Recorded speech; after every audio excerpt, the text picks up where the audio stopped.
न आयागि वीतये गृह्णानो हव्यतातये दिहोतासस्य परिगिषि भुवे वाचं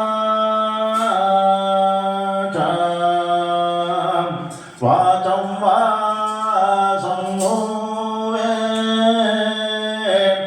वाक् शृणोतु शृणोतु वाक्यं वाक् समयितु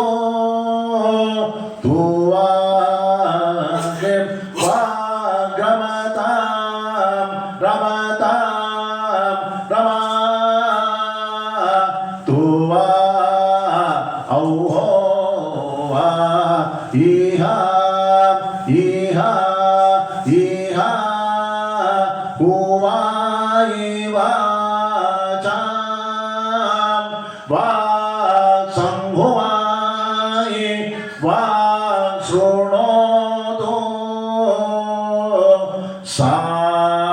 सामयितु वाक्यं